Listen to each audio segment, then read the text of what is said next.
Então vamos lá, boa tarde, mais um encontro, né, do Descomplica Psi.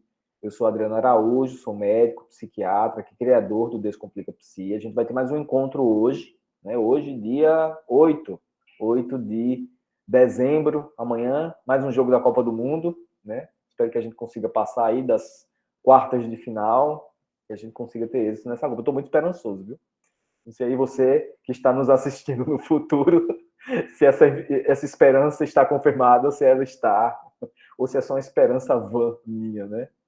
Mas, enfim, vamos lá. A gente tem mais um encontro hoje, a gente vai conversar hoje sobre redes sociais e saúde mental. Eu que vou fazer uma aula hoje aqui, trazendo esse conteúdo. Modéstia à parte, a aula ficou bem legal, a gente vai trazer algumas evidências científicas sobre o assunto e vai valer a pena a discussão.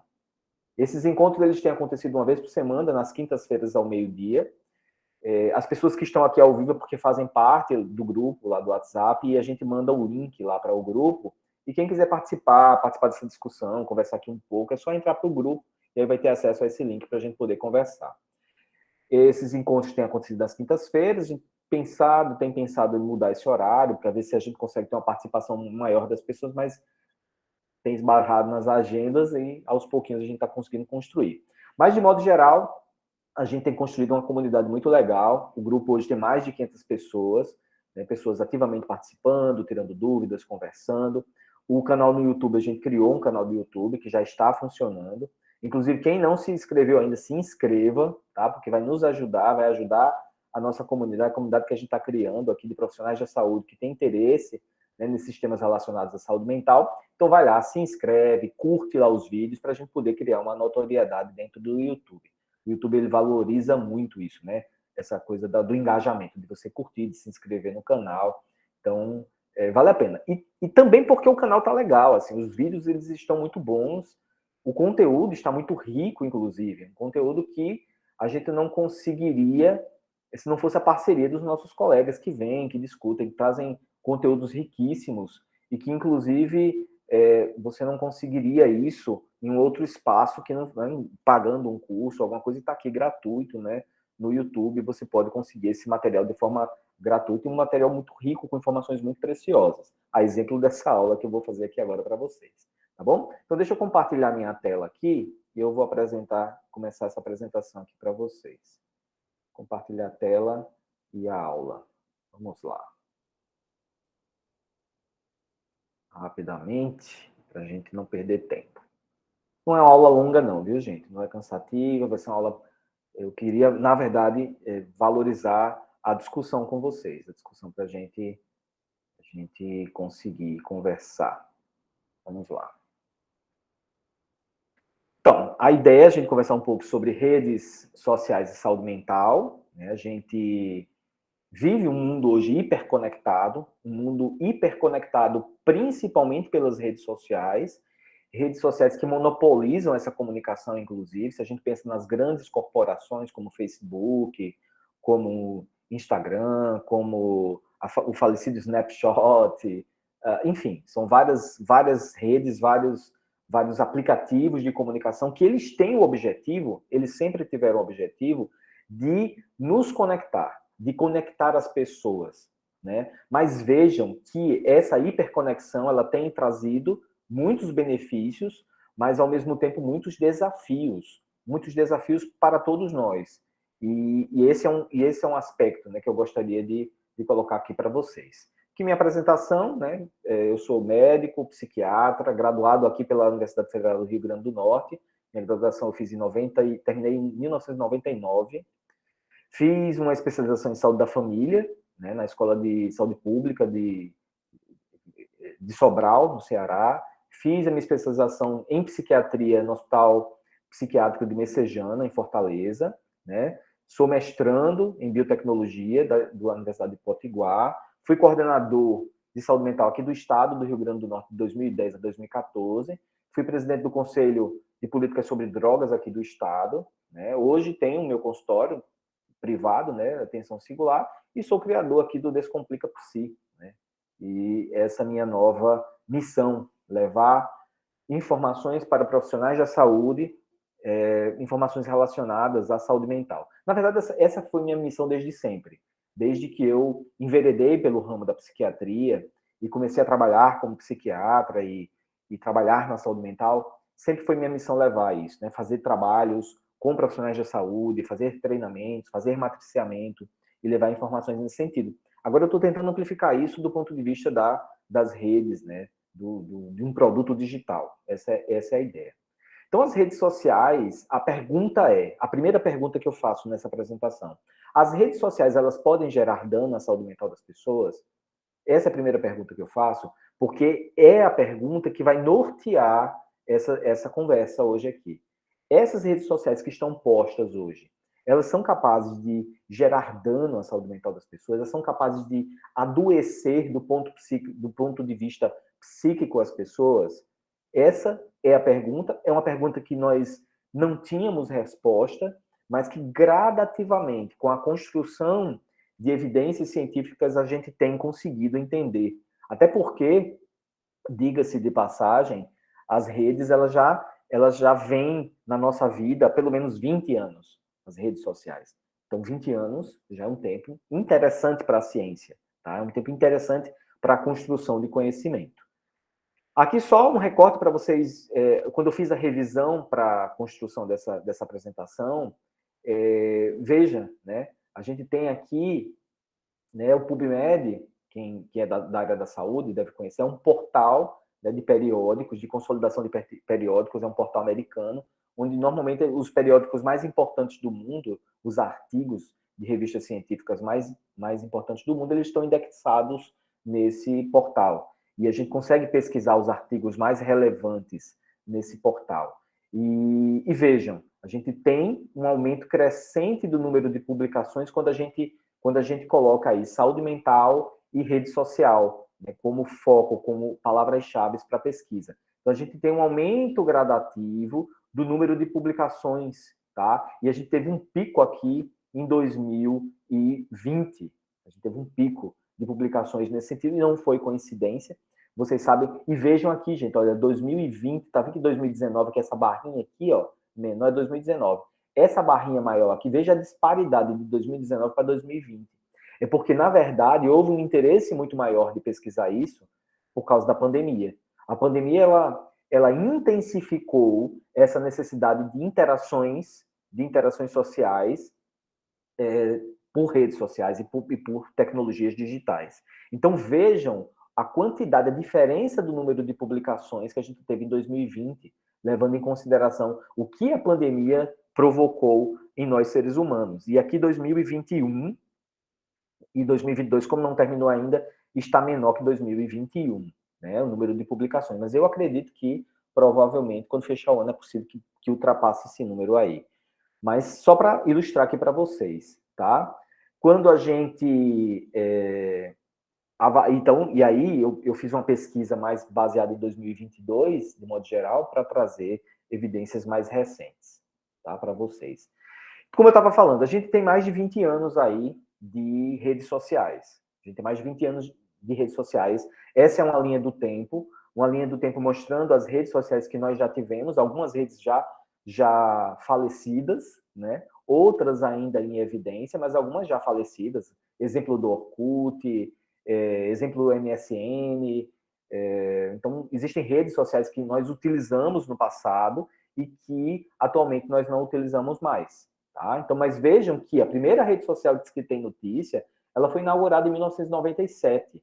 Né? A primeira rede social foi o Six Daggers, uma rede social americana. Então, vejam que a gente tem redes sociais desde 1997. Então, mais de 20 anos. Né? Então, a gente tem 20 anos, pelo menos, de uma construção de tecnologias digitais que teve o objetivo, desde então, de conectar pessoas. Essas redes sociais tiveram o objetivo de conectar pessoas e elas, a gente pode dizer que ultrapassaram esse objetivo de conectar pessoas. Hoje as redes sociais, elas têm outros objetivos que não só de conectar pessoas, elas têm um grande objetivo de divulgação de massa, elas têm um grande objetivo de marketing, né? As grandes empresas hoje visam uma boa parcela do seu investimento em marketing nas redes sociais. Né? As grandes corporações hoje, elas sabem que fora das redes sociais, elas têm inclusive menos chances. As redes sociais hoje, elas têm, inclusive, mais credibilidade do que a propaganda que você vê na TV. Existem pesquisas que mostram isso. As pessoas hoje confiam mais num influenciador, uma pessoa que usa um produto, por exemplo, e que divulga na sua rede social, do que numa propaganda que ela assiste na TV. Então, a gente não tem, muitas vezes, a noção do tamanho da influência que essas redes sociais têm no nosso dia a dia, na nossa vida. Inclusive porque hoje nós vivemos essa hiperconectividade grande parte do nosso dia, se não todo o nosso dia. Né? As pessoas, elas, ao dormir e ao acordar, checam suas redes sociais. Ao dormir e ao acordar, abrem o smartphone e vão checar suas redes sociais. Vão checar as notícias, se informam pelas redes sociais, sabem das novidades pelas redes sociais, se comunicam com seus amigos pelas redes sociais, escolhem muitas vezes um profissional da saúde pelas redes sociais. Então, as redes sociais hoje, elas são um grande canal de comunicação. Vejam, inclusive, que os próprios representantes, nossos representantes governamentais, muitas vezes, se pronunciam, entre aspas, oficialmente, através de redes sociais. Exemplo do Twitter. Veja o que o Twitter representa hoje, o que ele significa, né? Por que o Elon Musk comprou o Twitter? Porque é uma representação de poder e gigante. Então, não se engane, as redes sociais hoje têm um papel na nossa vida muitas vezes maior do que a gente consegue perceber. E eu acho que é algo que a gente precisa parar para pensar. Então, levando em consideração que a saúde mental, ela está, tudo que nos atravessa a nossa saúde mental, a gente não pode deixar de refletir que algo como a participação da rede social na nossa vida não influencie no nosso processo de saúde mental. Né?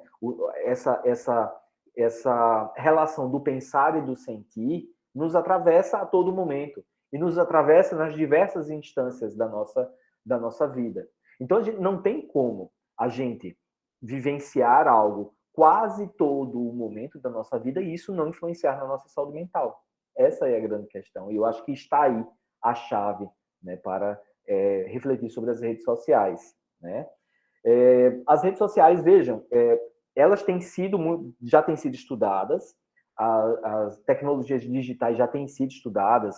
Tecnologias digitais, quando eu falo, gente, de um sentido mais amplo, né? Para além das redes sociais. As redes sociais é o que nos conecta e tecnologias digitais vai além. São os jogos eletrônicos, são as plataformas onde a gente faz outras coisas que não só a comunicação em si.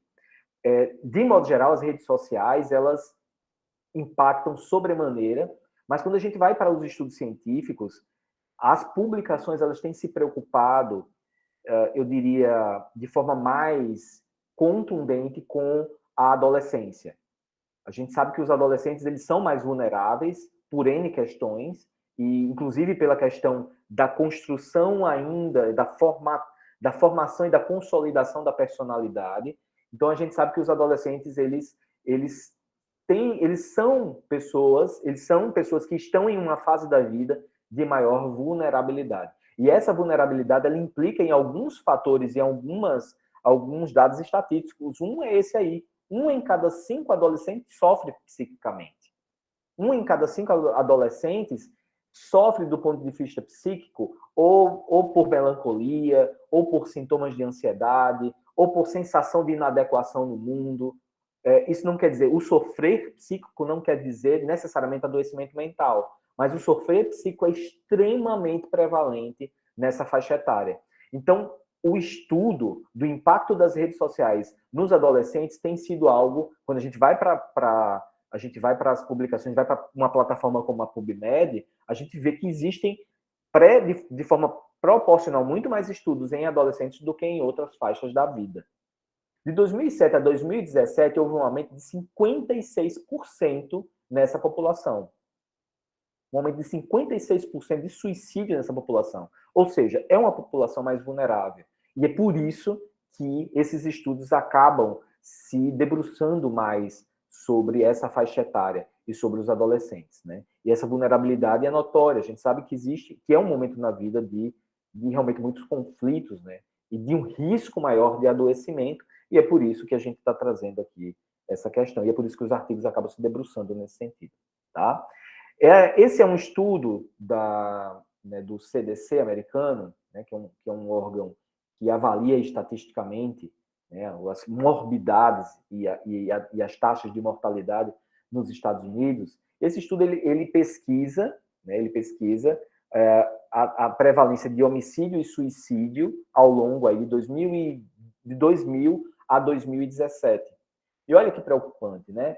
Eles mostram aí que a taxa de suicídio lá, ela prevaleceu a taxa de homicídio, né? Isso é um dado muito preocupante, né? As pessoas têm tirado a vida com a maior frequência.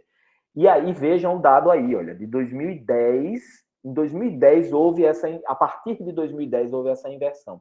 E uma das questões que se traz, uma das questões propostas, né, inclusive na publicação desse artigo, uma das perguntas que eles fazem é se as redes sociais têm alguma influência, levando em consideração que as redes sociais têm hoje uma penetrância na nossa vida enorme e têm um papel muito importante na nossa vida. Então, eles fazem essa questão. Então, é uma dúvida que fica e que paira aí no ar, né?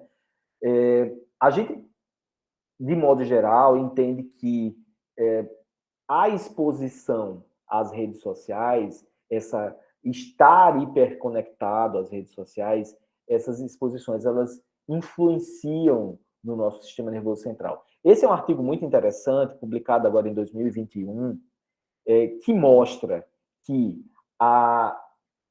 vídeos personalizados, né, no TikTok, ou seja, o que é um vídeo personalizado? É aquele vídeo que é indicado pelo algoritmo. Sabe quando você vai rolando o feed do TikTok ou do próprio Instagram, quando você vai rolando, né, o feed, aqueles vídeos que vêm em seguida, eles são recomendados pelo algoritmo para você, baseado nas suas preferências. E esse estudo é um estudo muito interessante porque ele compara dois grupos com ressonância magnética funcional, ou seja, ele estuda áreas de ativação do cérebro, e aí os vídeos recomendados pelo algoritmo, que são vídeos baseados na sua preferência, esses vídeos eles estimulam as regiões do prazer, né, que são as mesmas regiões que estimulam substâncias psicoativas geradoras de prazer, como a cocaína, como qualquer uma substância, o álcool, por exemplo. Qualquer substância geradora de prazer, ela estimula essas mesmas regiões, que a gente chama de ciclo do prazer, que são as regiões que esses vídeos, por exemplo, a pessoa assistindo esses vídeos, ela estimula. E esse estudo é interessante porque ele comparou vídeos indicados por esse algoritmo com vídeos não indicados pelo algoritmo, que seriam vídeos aleatórios. E eles conseguiram provar que esses vídeos indicados pelo algoritmo são vídeos que geram esse prazer. São vídeos que geram a estimulação dessas regiões que estão relacionadas à sensação de prazer. Principalmente uma área chamada de área tegumentar ventral, que fica na base do cérebro. A área tegumentar ventral ela fica na base do cérebro, final do bulbo, né? Quem com essa neuroanatomia vai saber o que eu estou falando.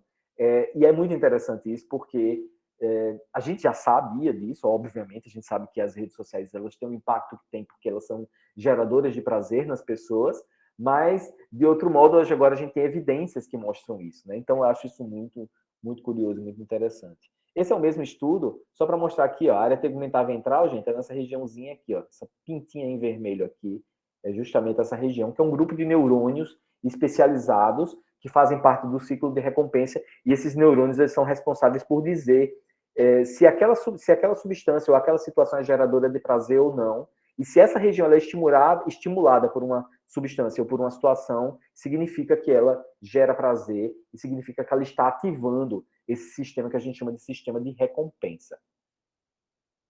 Gente, se vocês tiverem alguma pergunta, se eu falar alguma coisa meio fora do contexto, vocês quiserem, fiquem à vontade, viu? De perguntar, eu vou responder com muito prazer se eu souber.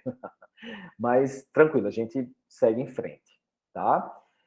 Essa é uma meta-análise muito interessante, uma meta-análise feita em 32 países, tá? É um estudo que a gente chama de estudo multicêntrico, né?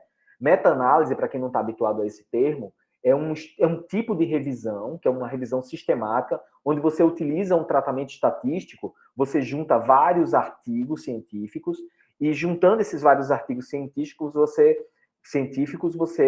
você faz um tratamento estatístico específico sobre esses artigos, existe todo um critério de inclusão desses artigos, e aí você gera, né, uma estatística baseada e você consegue provar ou não a hipótese, né? Nesse caso, essa meta-análise ela avaliou, né, a prevalência da adicção, da dependência das redes sociais em 32 países, em publicações de 32 países. Né? E o que é que eles observaram? Eles observaram, desculpa, deixa eu voltar aqui.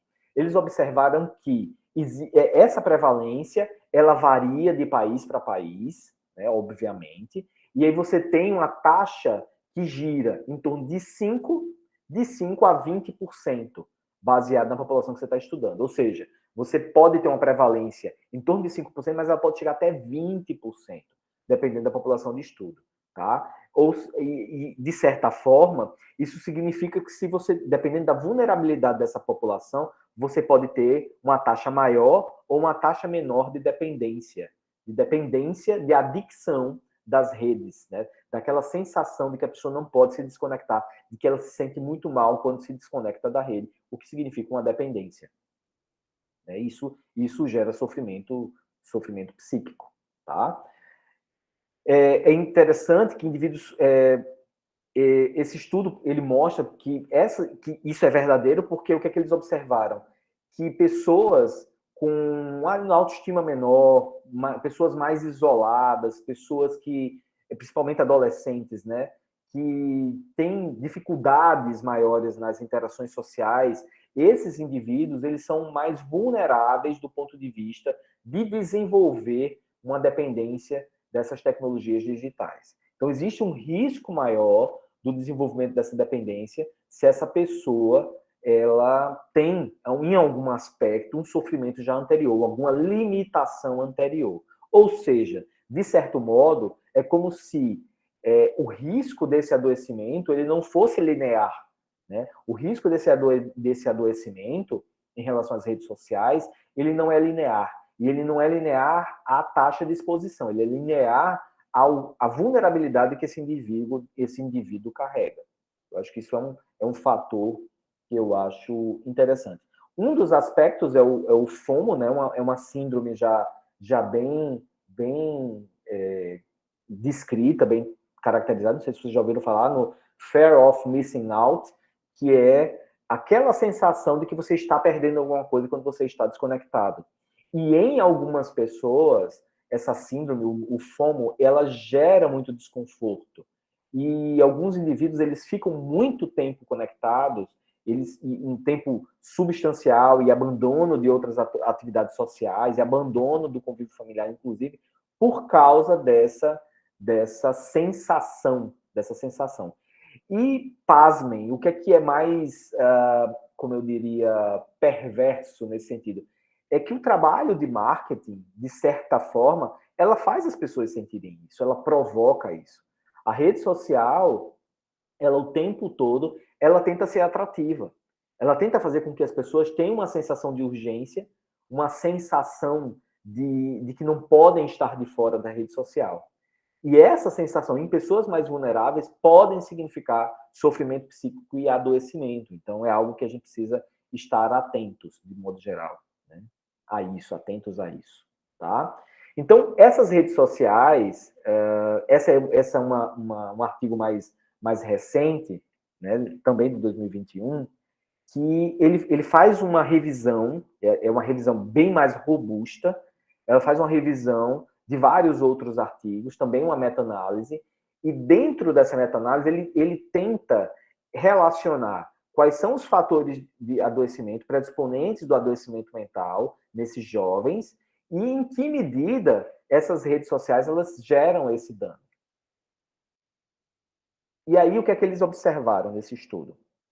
Eles observaram que, mais ou menos o que o estudo anterior mostrou, que existe sim uma parcela de pessoas que adoecem nesse sentido, mas que esse processo de adoecimento ele está muito relacionado aos fatores de vulnerabilidade. Ou seja, não é todo o indivíduo exposto às redes sociais que vão adoecer.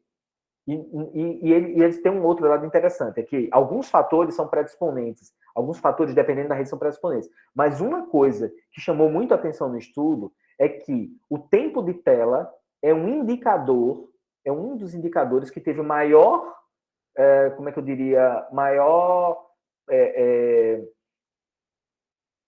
como é que eu diria, o termo, o tempo de tela foi o que estatisticamente demonstrou maior risco para adoecimento. Ou seja, quanto maior o tempo de tela, maior o risco para adoecimento. E isso é um dado interessante. Isso é um dado interessante, porque, ou seja, é um dado objetivo.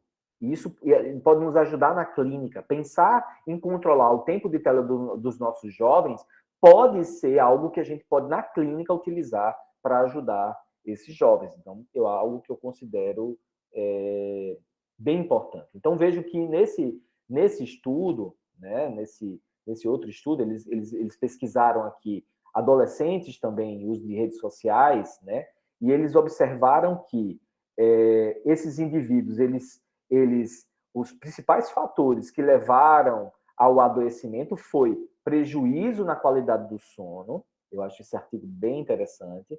Ou seja, quanto maior a espessura da setinha, maior o risco de adoecimento. Ou seja, pior qualidade do sono, tá?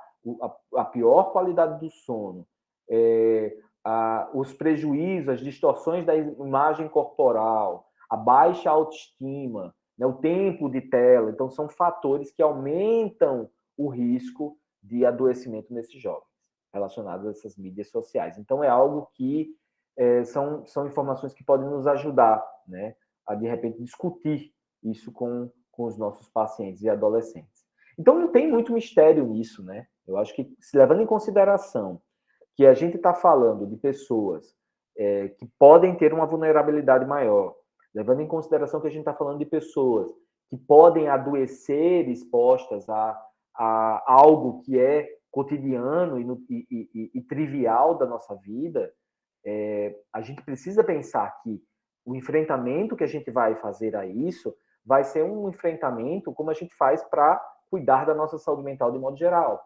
Então, ajudar esses jovens a equilibrar a sua alimentação, cuidar do próprio corpo, cuidar da sua capacidade de aprendizado, das suas relações sociais, a visão de si mesmo, essas medidas, a gente sabe, nós que somos profissionais da saúde, nós que somos profissionais da saúde mental, nós sabemos que essas medidas são medidas para o cuidado e para o autocuidado da saúde mental de modo geral. E se nós estamos falando que as redes sociais elas estão dentro desse processo, sendo um dos fatores que podem estar relacionados ao processo de adoecimento, esse cuidado ele se torna, vamos dizer assim, importante nesse contexto. Então, é mais ou menos essa mensagem, gente, que eu queria deixar para você. Então, ou seja, não existe, né, a rede social por si, ela não é o dano, né, mas ele pode ser um dano escalável. Por que eu falo um dano escalável? Porque o acesso à rede social, né, o acesso, né, cotidiano à rede social está aí, e a tecnologia digital ela torna algo que pode ser danoso maciço. E sendo maciço, pode gerar dano de forma escalável a mais pessoas. Então, por isso que muitas pessoas estão adoecendo, e é por isso que a gente tem a sensação de que muitos jovens estão mais adoecidos. Isso é fato, né? Muitos jovens estão mais adoecidos.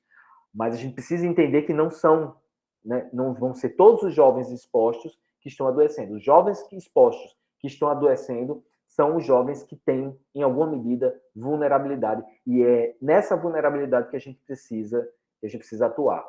É nessa vulnerabilidade que a gente precisa entender, mapear e controlar.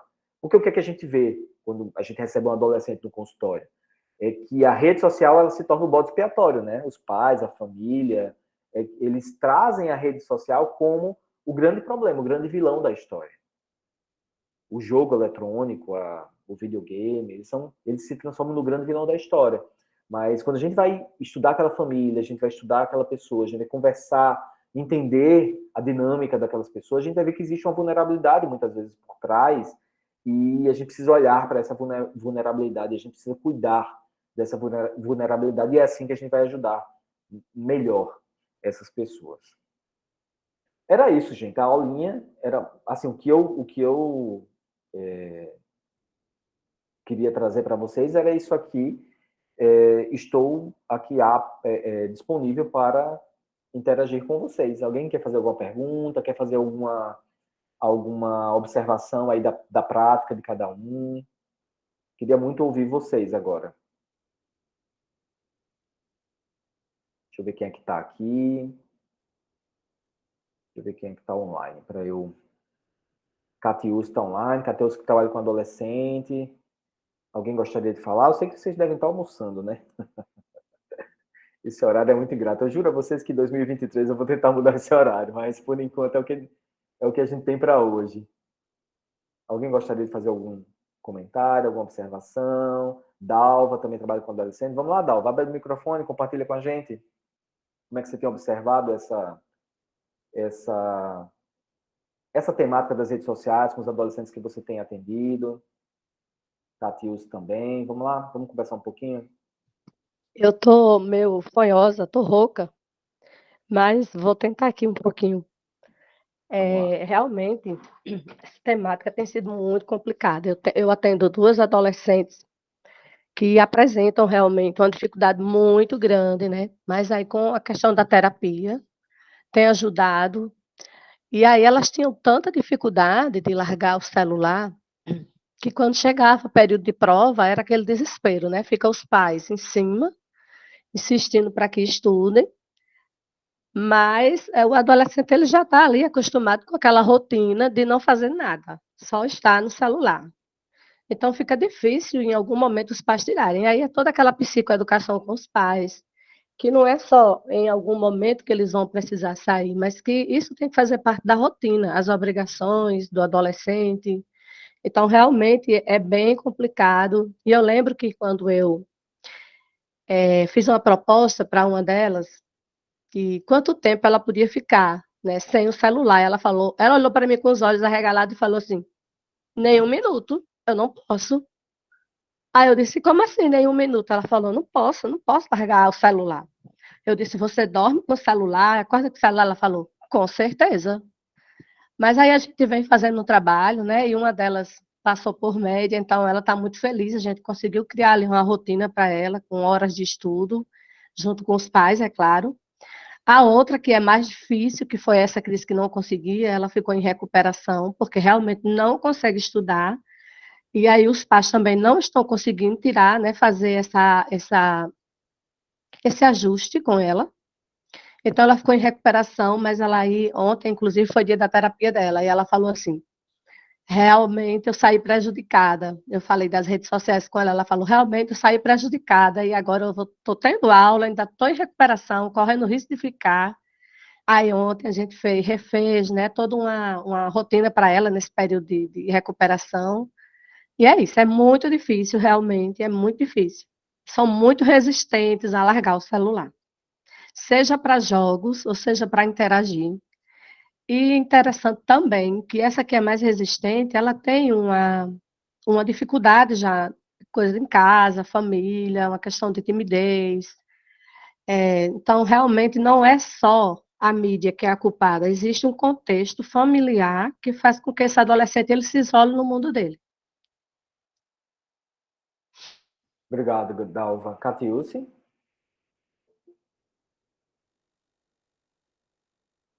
Microfone, Catiúci, está desligado. Oi, boa tarde. Então, eu fiquei super feliz, Adriana, ouvir sua fala, porque eu fiquei aqui com a pulguinha atrás da orelha quando a primeira questão chegou, né? Se realmente a rede social pode nos causar danos e tal. Eu falei, gente, e agora? Qual a resposta que vai vir? Porque o que a gente identifica na prática clínica é que a rede social ela está posta aí para a gente, assim como outras coisas, outras substâncias, outros fatores. A rede social é mais um, né?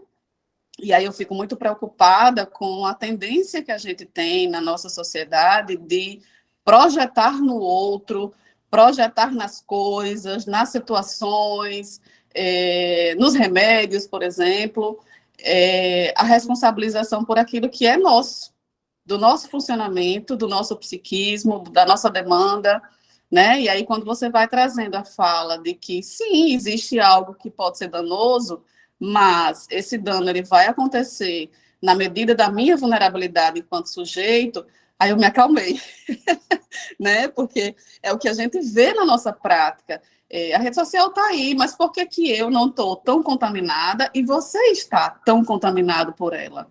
Né? Porque existe algo que é do sujeito, que é da tua história, que é da tua necessidade, que faz com que essa coisa aí, que pode ser uma pessoa, pode ser uma substância, pode ser uma rede social, ela tome esse lugar de lhe colocar como dependente, né? Então, fiquei muito feliz com o desenrolar da fala aí, porque eu acho que a gente precisa se preocupar em olhar para dentro, né?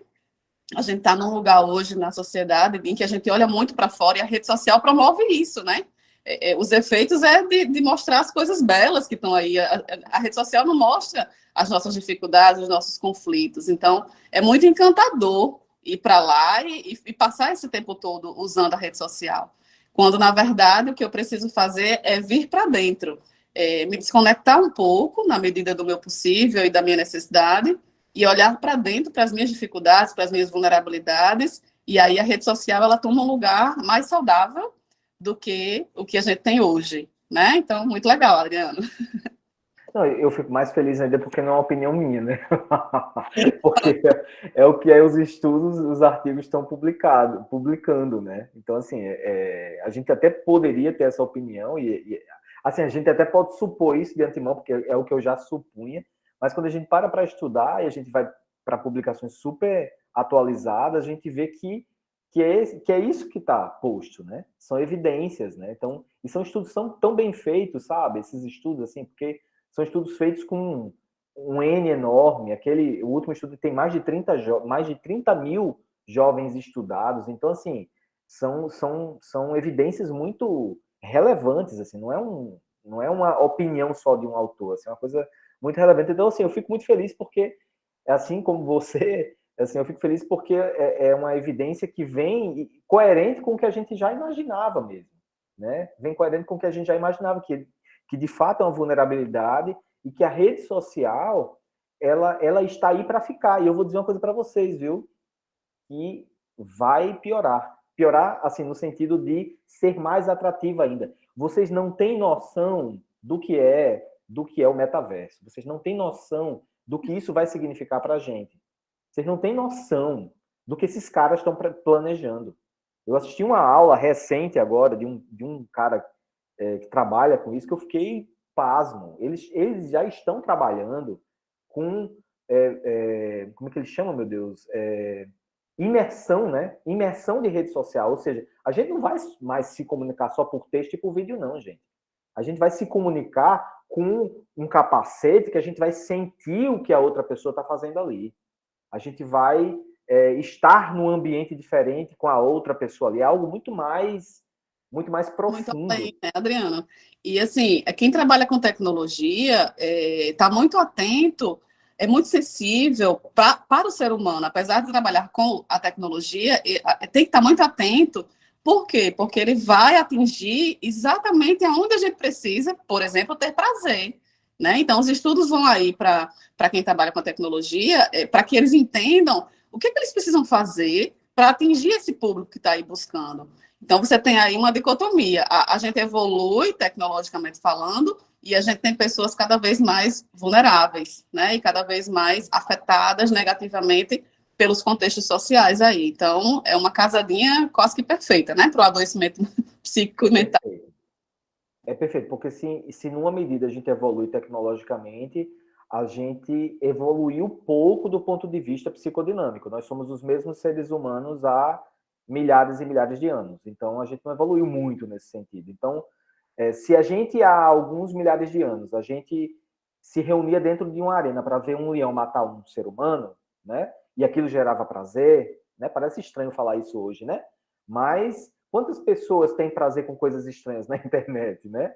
Então, assim, gente, o ser humano é o mesmo. Nós somos os mesmos seres humanos. A gente evoluiu tecnologicamente, a gente evoluiu quanto humanidade, a gente não pode deixar de dizer isso, que a humanidade, eu acredito que a humanidade melhorou em vários aspectos, mas essa possibilidade do sentir prazer que Catius fala e que os desenvolvedores sacam muito bem isso, né? A neurociência que existe por trás disso, inclusive, ela é muito, muito clara. Inclusive, o que me preocupa é que isso é feito de forma absolutamente escalável, né? Assim, é um algoritmo, é uma máquina que ela roda um programa e ela vai percebendo e vai jogando isso, ou seja, é algo absolutamente automático e que funciona super bem, né? Então, como o Catius falou, diante de pessoas mais vulneráveis, uma pessoa que já é mais vulnerável, submetida a isso, o dano que isso pode gerar a ela pode ser maximizado porque é algo absolutamente dinâmico, né? Dinâmico e automático. Então, é por isso que a gente precisa pensar sobre isso. Só para terminar o raciocínio, eu acho que um dado ainda que preocupa a nós todos, né, que trabalhamos com saúde, é o quanto que as pessoas mais vulneráveis, que são as crianças e adolescentes, eles estão tendo acesso cada vez mais cedo e mais rápido às tecnologias, né? E aí a gente fica perguntando assim, por quê, para quê, a que isso está servindo, enfim. O fato é que essas crianças e adolescentes, elas não têm ainda maturidade suficiente, não só emocional, mas cognitiva, enfim, social, para que elas possam administrar o próprio tempo de acesso a esse tipo de tecnologia. Então, são pessoas que precisam dos cuidadores referenciais para estarem ali monitorando o que é possível, o que é ideal, o que não, né? Porque senão a gente reforça o comportamento da sociedade dependente nas crianças que não têm ainda como dizer sim ou não para aquilo. Elas vão dizer muito mais sim, porque aquilo é muito agradável, óbvio, né? A tecnologia traz ali movimentação de tela, luzes, enfim, tudo aquilo que está oferecendo, e ela vai se sentir muito atraída por aquilo. Mas ela não tem condições de dizer para ela mesma que já se passaram 2 horas e eu estou aqui nesse celular ou nesse tablet. Ela precisa de alguém que faça isso por ela, mesmo que haja aquele comportamento que a gente chama de birra, né? Enfim, os gritos, a irritação, que vai acontecer, porque afinal de contas você tirou o chocolate da boca do menino, né? Então ele vai achar ruim, não tem outra saída, mas em função de um benefício maior, que aquela frustração vai precisar existir. E se não for um cuidador fazendo isso, eles por si só não vão fazer. Mesmo os adolescentes que são um pouquinho maiores, né? Que já teriam condições de ter um equilíbrio maior nessas escolhas. Então, é importante que a gente, enquanto profissional de saúde, possa fazer esse chamado para os pais. Não vai adiantar eu chegar no consultório com meu filho e dizer, porque meu filho está dependente do celular. Então, mas quem ofereceu o celular para o seu filho, né? Nós precisamos aprender. Você falando, me lembrei do meu filho. Meu filho mais novo tem 2 anos. Aí, Guilherme. Aí, um dia desses, eu cheguei em casa, de noite do trabalho, ele tinha acabado de jantar, né? Aí a babá disse, Guilherme, vamos tomar um banho agora, porque aí você vai tomar... Não, desculpa, era depois do almoço. Você vai tomar um banho, você almoçou, você vai tomar um banho e depois você vai dormir. Aí ele disse, não. Aí eu disse, como é, Guilherme? Não, por quê? Porque eu vou assistir um pouquinho. Então, quer dizer, quem é que vai dizer se ele vai assistir um pouquinho? Sabe? Então, são esses limites que a gente precisa aprender, né? Que a gente precisa realmente entender que nós somos realmente o parâmetro para ele, né? E é muito importante isso. E é isso que eu falei. As redes sociais, elas acabam sendo o bode expiatório porque a gente acaba não prestando atenção no nosso próprio umbigo, né? Tem um bocado de coisa aqui no chat. A Ariane Figueiredo colocou aqui. Como trabalhar para as crianças e adolescentes diminuírem o uso das redes sociais. Sou pediatra e muitas vezes atendo crianças e adolescentes muito viciados em internet, né? Pois é, Ariane, é um desafio, né, de $1 milhão para todos nós, isso, né? E agora, a questão a gente precisa entender, eu acho que que precisa ficar aqui desse nosso encontro como mensagem hoje, que a rede social por si só, a internet por si só não é a questão. A rede social por si só, a internet por si só, não é o grande vilão. É a relação com ela, a relação que essa família tem com essa rede social e a relação que essa família tem consigo mesma é que, na minha opinião, influencia nesse sentido. Então, a gente precisa ter essa clareza, né? Ter esse olhar. Inclusive, semana passada, eu li um artigo super interessante, uma revisão sobre tecnologias digitais, e aí a revisão era mostrando quais eram os problemas relacionados às tecnologias, né, às doenças e tal. Um artigo muito interessante. E ele falou uma coisa muito interessante, que crianças com menos de 2 anos não podem usar o celular. Eu gosto muito desses dados objetivos que nos ajudam na prática clínica, né? Crianças com 2 anos não podem usar o celular. Existem vários estudos mostrando que isso pode trazer danos ao sistema nervoso central de crianças com menos de 2 anos. Né? Então, não pode ficar assistindo desenho, vídeo, sei lá, você expor uma criança com menos de 2 anos à tela. Isso é uma coisa que nós, profissionais da saúde, a gente já pode orientar os nossos pacientes. Né? E com mais de 2 anos, de 2 aos 7, tem que ter um tempo limitado, que esse tempo ainda não está definido, mas muitos neurocientistas dizem que tem que ser um tempo de no máximo 30 minutos por dia, que eu acho que é impraticável, improvável nas melhores famílias, né? Mas é algo que a gente precisa discutir. Acho que eu estou meio à frente de alguém, mas só para concluir a sua fala aí, a gente pode explicar, acho que alguém perguntou, como é que a gente vai lidar com os pais, né, que tem esses filhos aí dependentes? Uma forma muito simples e prática é usar essa fala que você trouxe, tanto agora como na sua abordagem dos slides aí. A rede social, o tablet, o celular e qualquer outro eletrônico, ele está para a criança, assim como outras substâncias, por exemplo, o álcool. Você oferece álcool para o teu filho aos 2 anos, aos 3 anos? Não. Por quê? Porque ele vai atingir uma região cerebral que não está pronta, que não está maturada ainda e que vai causar uma dependência. O eletrônico vai ter o mesmo efeito. Então, é uma associação rápida, fácil de se fazer e compreensível para um pai que está ali meio perdido, né, em como fazer com o filho. E aí, se essa família não consegue administrar, mesmo assim, com essa informação tão clara e tão objetiva, é o alerta para procurar ajuda profissional mesmo, né?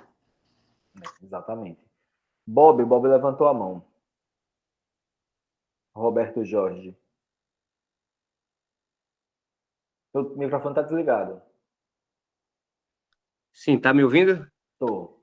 Sim, vamos lá. Vocês puxaram no assunto das telas, é uma realidade que eu enfrento diariamente lá na clínica onde eu trabalho, né? Para quem não me conhece, eu trabalho numa clínica e eu sou responsável pela parte da educação física de crianças com algum tipo de transtorno. E vamos dizer que 90% das crianças que estão me esperando na recepção da clínica estão me esperando e jogando, assistindo no YouTube, estão ali nos games da vida. E eu falei até para o doutor Adriano em uma das nossas aulas, né? Rapaz, teve um relato de um aluno que eu tirei o celular dele, né? Eu disse, olha, a gente vai subir para a educação física agora, vamos se exercitar. E ele começou a fazer atividade física e ele chegou para mim e saiu com uma sacada assim, sabe? Ele disse, ele me chama de tio Bob, né? Tio Bob, eu não sei lhe explicar o que está acontecendo, mas meu corpo está feliz por dentro porque eu estou fazendo atividade física. Então, tipo, é questão também de, né, estimular as crianças e adolescentes a fazer uma atividade física, sair daquele cenário, né, que muito atrativo para eles por estarem ali numa tela, sem muitos limites, né, com acesso a tudo. Então, essa problemática das telas é algo que eu enfrento diariamente também. Tipo, até com meu filho também, né, meu filho tem 3 anos e a gente está fazendo esse trabalho, né, de eliminar aos poucos a quantidade de telas. Meu filho, ele está dentro do espectro autista e as telas foi assim uma problemática muito grande na vida dele, até essa parte da ecolalia, né? Ele tem muita ecolalia, então atrapalhou muito. Então, eu só queria deixar esse gancho aí com vocês também. Obrigado, Bob. Muito bom. Pois é, veja como é precioso, né? Você dá novos estímulos para as pessoas, para as crianças, né? E é isso, né? Fica a dica, né? Porque você veja, eu acho que o ambiente ele pode ser terapêutico na hora que você bota o pé dentro dele, né? Então veja, né? Uma clínica que trata disso, então, a clínica, por exemplo, na recepção podia dar outras formas, né? Para as crianças esperar, né? Então eu acho que fica a dica para a gente mesmo. A gente precisa pensar fora da caixinha, né? Pensar quais são as alternativas que a gente tem. Mas deixa eu voltar aqui para o chat para eu contemplar aqui as pessoas. Ana Cláudia falou aqui, olha, tem um filho de 4 anos, não tem muito tempo de acesso às telas, mas quando vê o celular não quer largar. Às vezes quer deixar de brincar com os colegas, né, no parque. E impressionante como fica mais agressivo e agitado quando deixa ficar mais tempo, né? Pois é, isso é uma coisa que a gente percebe mesmo, né? A criança fica mais agitada, fica mais intolerante, ela fica mais sensível quando você expõe a mais tempo. Deixa eu ver se tem mais alguma coisa. A Ariane colocou de novo aqui. Às vezes, os próprios pais começam a apresentar o celular ainda muito cedo, o que é totalmente contraindicado pela Sociedade Brasileira de Pediatria. De fato, mas é como o Catil se diz, sempre, né? Quem aqui? Essa criança, com certeza alguém apresentou o celular a ela, então vai ser o pai ou a mãe ou o responsável que apresentou. Ela não vai conseguir ter esse acesso sozinha, né? Dalva está falando aqui que os adolescentes já estão falando no metaverso. A Ariane colocou ainda, imagina a presença de outras patologias, tais como miopia, problemas de audição, o psicológico, e muitos não aceitam ficar longe das mídias sociais. Karen colocou aqui, já nascem com o dedinho apertando a tela. Já nasce treinado, né, Karen? O dedinho assim para... Eles já conseguem fazer isso super, super fácil. É isso, gente. Alguém gostaria de fazer mais alguma observação, fazer alguma colocação, alguma pergunta antes da gente encerrar? Não? Então, vamos... Acho que a gente pode encerrar então, né? Acho que a conversa foi muito boa, né? Super... Acho muito legal esses encontros, me alimentam esses encontros. Acho muito, muito produtivo para o dia a dia, né? Então é isso, gente. Então vamos encerrar por aqui. Queria agradecer quem está aqui ao vivo, presente, né? Catil sempre está aqui, Karen sempre está aqui. Agradecer a vocês, Cláudia, que está ali trabalhando. Estou vendo a Ana Cláudia ali na labuta. Agradecer a vocês a presença de todo mundo, dizer que é sempre um prazer, que a gente vai continuar com esse projeto. Semana que vem a gente não vai ter encontro, porque eu vou estar uma semana de férias, minha única semana de férias do ano. Aliás, a segunda semana, eu tirei uma semana em agosto, eu acho, de julho, alguma coisa assim. Essa semana que vem eu vou também descansar um pouco. Na semana que vem a gente não vai ter encontro, não, mas eu vou aproveitar e fazer um planejamento na semana que vem para planejar os próximos encontros, montar uma agenda, e eu publico lá no grupo para todo mundo ter acesso e opinar em relação aos conteúdos que a gente pode estar trazendo aqui e discutindo, tá bom? Então, relembrando aí, quem não está inscrito no canal, eu sou o chato do canal, né? Aprendendo a ser youtuber agora. Quem não está inscrito no canal, se inscreva no canal, curta lá os vídeos que a gente já publicou, porque vai fazer com que a gente tenha um alcance maior. Tá bom, gente? Então, boa tarde a todos, um grande abraço. Prazer estar com vocês mais uma vez. Um abraço, tchau.